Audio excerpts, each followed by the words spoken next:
안녕하세요. 루리소리의 루리입니다. 오늘 제가 함께 들려드리고 싶은 책은요, 김홍전 박사님의 신자란 무엇인가 라는 책입니다. 내가 복음을 부끄러워 아니하노니 이 복음은 모든 믿는 자에게 구원을 주시는 하나님의 능력이 됨이라. 로마서 1장 16절 말씀입니다. 의로우신 하나님께서는 죄에 대하여 가장 어미로우사 회개치 않는 자인에게 매일 진노하신다. 시편 7편 11절에서 12절 말씀입니다. 그러나 하나님께서는 또한 지극히 인자하시사 죄인이 죄 중에 멸망해버리는 것을 불쌍히 보시고 죄인들을 그 받을 영원한 멸망으로부터 구원하신다. 죄인에게 내리시는 바 이 구원의 은혜의 여러 모아 그 구원의 길을 가르쳐 주신 것이 곧 복음이요 기쁜 소식이다. 이 복음의 내용, 곧 하나님의 구원의 은혜의 여러 가지와 구원의 길을 확실히 믿고 온전히 의지하고 있는 사람은 이미 하나님의 구원의 능력의 역사를 받고 있는 사람이다. 사람이 믿고 의지해야 할 그 기쁜 소식의 내용, 곧 복음의 내용은 무엇인가?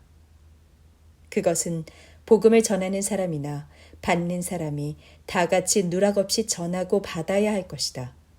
특히 복음을 믿노라 하는 신자들은 이 복음의 내용을 빠뜨림 없이 잘 알고 믿어야 할 것이다. 누구나 복음을 진정으로 받고 믿는 사람은 하나님께서 말씀하신 대로 그에게 하나님의 구원의 능력이 역사하고 있음을 체험할 것이다. 복음의 실 내용을 받은 자, 곧 구원을 받은 자는 그 눈을 뜨게 하여 어둠에서 빛으로, 사단의 권세에서 하나님께로 돌아온 자요. 죄사함을 받았고 또 예수를 믿어 거룩하게 된 무리 가운데서 기업을 얻은 자이다. 그는 흑암의 권세에서 건져내심을 입고 그의 사랑의 아드님의 나라로 옮기우심을 받을 자다. 너희가 전에는 어두움이더니 이제는 주 안에서 빛이라. 빛의 자녀들처럼 행하라. 빛의 열매는 모든 착함과 의로움과 진실함에 있느니라. 구원을 받은 자는 구원을 주시는 하나님의 능력이 끊임없이 그 사람을 붙들어 주시고 역사하신다. 과연 성신님께서는 그의 안에 항상 거하시며 여러 가지로 역사하신다. 그러므로 그에게서 나타나는 새 사람, 그 새 사람은 항상 힘있게 활동해야 하고 그리고 그는 시험과 흑암의 권세를 물리쳐야 하며 자기 일생의 인생길을 오직 하나님께서 정하시고 인도하시는 대로 좌우로 치우침 없이 바르게 행진해야 한다. 사람은 잠시라도 성신님께 의지하지 않고서는 구원의 능력 안에서 사는 자의 생활을 할 수 없다. 신자는 만사의 성신님을 의지하고 사는 데에서 복음이 항상 신선한 희소식임을 맛볼 것이다. 1987년 2월 3일 캐나다에서 김홍전 목사님께서 쓰신 글입니다. 김홍전 목사님의 신자란 무엇인가에 대해서 여러분께 읽어드리고요. 오늘 제1강 복음의 능력이 나타나는가에 대해서 낭독을 해드리려고 합니다. 복음의 능력이 나타나는가? 고린도전서 15장 1절 말씀. 형제들아, 내가 너희에게 전한 복음을 너희로 알게 하노니 이는 너희가 받은 것이요 또 그 가운데 선 것이라. 복음을 너희로 알게 하노니. 사도 바울은 고린도에서 복음을 전하였다. 이 전한 복음을 듣고 고린도 사람들이 이를 믿은 결과로 거기에 교회가 서게 되었다. 고린도 교회의 교인들은 복음을 듣고서는 즐거운 마음으로 이를 받아들였고 또 복음 가운데 서 있었던 것이다. 그런데 사도 바울은 여기서 그러한 고린도 교회를 향하여 복음을 너희로 알게 하노니 라고 하고 있다. 바울은 이미 복음을 들은 사람들, 즉 복음을 듣고 그것을 마음으로 받아들였고 또 복음에 있던 사람들에게 다시 복음을 알게 하노니라고 말하고 있다. 그러면 그 이유는 무엇일까? 그 이유로는 다음 두 가지를 생각할 수 있다. 첫째, 고린도 사람들이 이미 전한 복음을 확실히 파악하지 못한 까닭에 다시 알게 할 필요가 있었거나, 둘째, 고린도 사람들이 복음을 잘 알고는 있었으나 오직 한 번만의 설명으로서는 그 풍부한 내용을 터득할 수가 없었던 거로 또다시 복음을 전할 필요가 있었거나이다. 바울은 고린도 사람들에게 다시금 이 복음을 전하면서 저 부활의 진리를 강설하였다. 그런데 바울에게서 이 심오한 진리를 받은 고린도 사람들은 반드시 다 신령한 사람들만은 아니었다. 오히려 바울은 그들을 육신에 속한 사람, 곧 그리스도 안에서 어린아이들 같은 사람들로 여겼다. 고린도 사람들에게 보낸 이 편지는 고린도 사람들만을 문제 삼아서 쓴 편지는 아니라고 생각된다. 이것은 오늘날 복음을 전하는 사람들에게도 깊은 시사를 주는 바가 있다. 우리들은 진리를 듣는 자들이 어떠한 상태에 있는가를 잘 알아야만 한다. 그러나 복음을 전하는 경우에 그 듣는 상대가 유치하다고 책하기보다는 오히려 전하는 사람 측에서 자신이 복음의 참 능력을 파악하고 있는지의 여부를 먼저 반성해야 하지 않을까 한다. 다시 본론으로 돌아가서 복음을 다시 전할 필요에 대하여 생각해 보자. 복음을 다시 전할 필요성. 앞에서 말한 첫 번째의 경우도 흔히 일어날 수 있는 일이다. 하나님 나라의 진리는 그것을 단 한 번만 듣고 마음에 담아 두었다고 하더라도 항상 주의하여 굳게 지키지 아니하면 어느덧 마음에서 사라져버린다. 이런 경우에는 누군가가 그 사람에게 주의를 환기시켜 이미 전하여진 진리를 다시금 풀어서 가르쳐 줄 필요가 생긴다. 심오한 진리를 단 한 번 배웠다고 해서 모든 사람이 다 잘 해득한다고는 말할 수 없다. 우리들은 가르침을 받는 것들의 절반도 이해하지 못하는 경우가 많다. 이러한 경우에는 같은 내용의 사실들을 다시 가르침을 받지 아니하면 아니 된다. 그러나 둘째와 같은 경우에 더욱 주의를 요한다. 복음이란 단 한 번의 가르침만으로써 과연 남김없이 다 전하여지는 것이겠는가? 복음이란 무엇일까? 복음이란 말의 헬라말 유앙겔리온을 우리말로 하면 기쁜 소식, 복된 소식이라는 뜻이다. 우리는 매일 수많은 소식을 듣기도 하고 보기도 한다. 그 들려오는 대부분의 소식들은 별로 기쁘지도 슬프지도 않은 소식들이다. 어제 즐거웠던 소식이 오늘에 와서도 반드시 그대로 즐거운 소식으로 남아 있어야 한다는 법은 없다. 많은 경우에 보면 전해져 온 어떤 소식들의 즐거움은 시간이 흘러감에 따라 감소된다. 그러나 복음이란 즐거운 소식이다. 즉 항상 즐거운 소식인 것이다. 복음이 어제 진정으로 즐거운 소식이었던 사람에게는 오늘도 또한 그렇지 않으면 아니 되고 내일도 또한 즐거운 소식이 되어야 한다. 그런데 복음이 우리들에게 있어서 과연 즐거운 소식이 되어 있는가? 많은 신자들에게 있어서는 복음이 반드시 변함없는 즐거움을 가져다 주는 것으로 생각되어지지 않고 있다.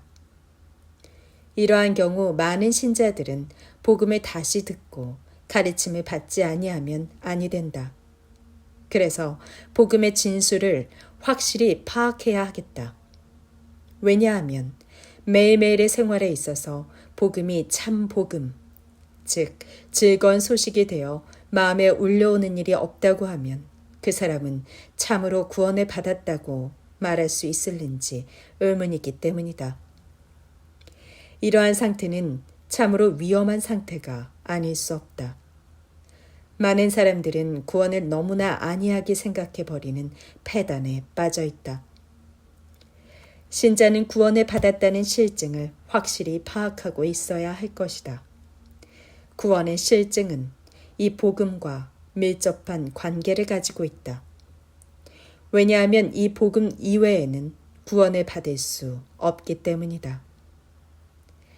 다른 이로서는 구원을 얻을 수 없나니 천하 인간의 구원을 얻을 만한 다른 이름을 우리에게 주신 일이 없음이니라. 사도행전 4장 12절. 내가 복음을 부끄러워하지 아니하노니 이 복음은 모든 믿는 자에게 구원을 주시는 하나님의 능력이 됨이라. 첫째는 유대인에게요. 또한 헬라인에게로다. 로마서 1장 16절. 복음은 하나님의 능력이다. 이 복음을 받아들였다는 것은 하나님의 능력을 받아들였다는 것이다. 하나님의 능력은 열매를 맺게 하는 것이요. 이 하나님의 열매라는 것은 단순한 지식이 아니라 구원이다.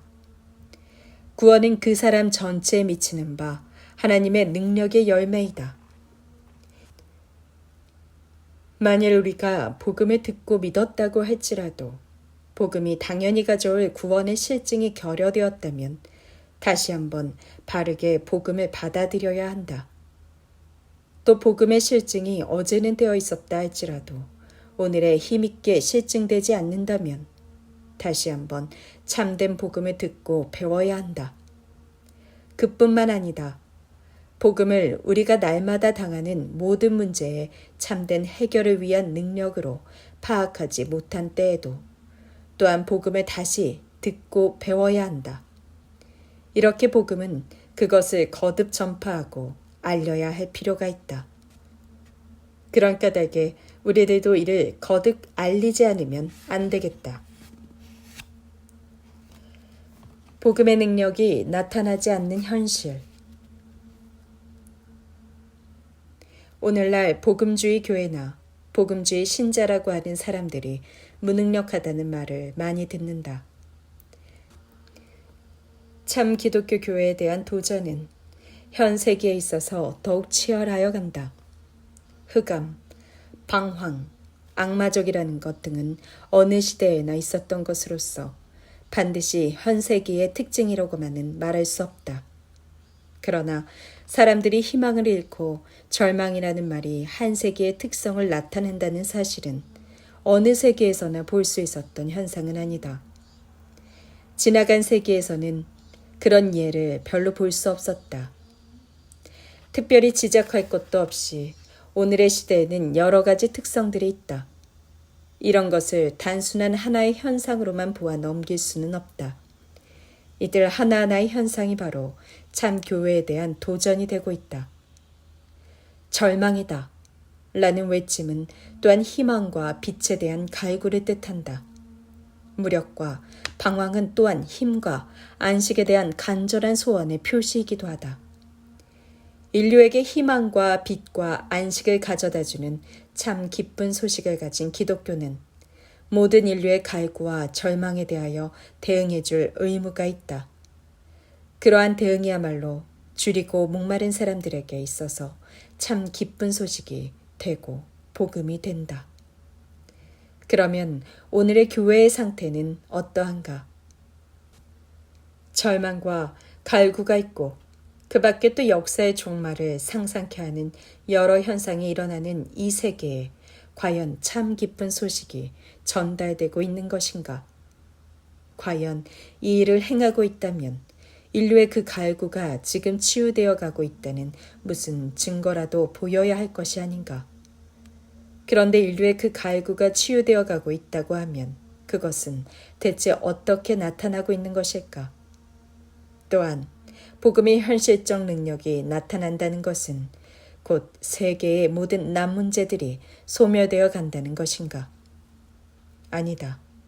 그런 것이 아니라 차라리 하나님의 능력이 세계의 현실상 여러 문제에 대하여 힘있게 나타나는 것을 말한다. 그것은 이 세상이란 것에 대하여 하나님의 나라가 나타남이요. 이 세상 임금에 대하여 메시아의 능력이 나타납니다.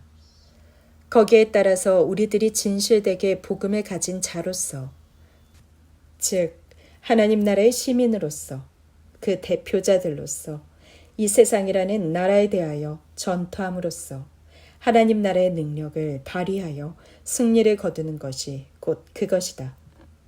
그리고 구체적으로 이 자태를 전 세계에 나타내 보여주는 자는 곧 교회이다. 그러나 오늘날의 교회는 과연 이 세상과의 싸움에 승리를 거두고 있는 것일까?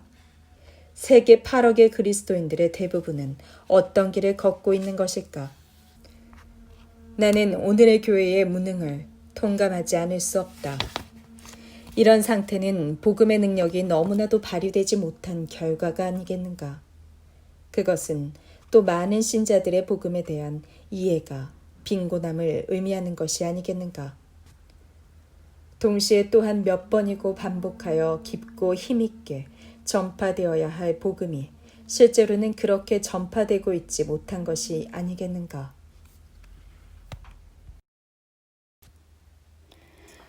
네, 오늘의 제1강은 복음의 능력이 나타나는가에 대해서 복음을 너희로 알게 하노니, 복음을 다시 전할 필요성, 복음이란 무엇일까?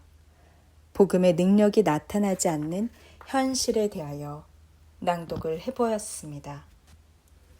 네, 이어서 내일은 제2강 헛되이 믿으면 아니 된다라는 제목으로 헛된 믿음이란 어떤 것인지에 대해서 낭독을 해드리겠습니다.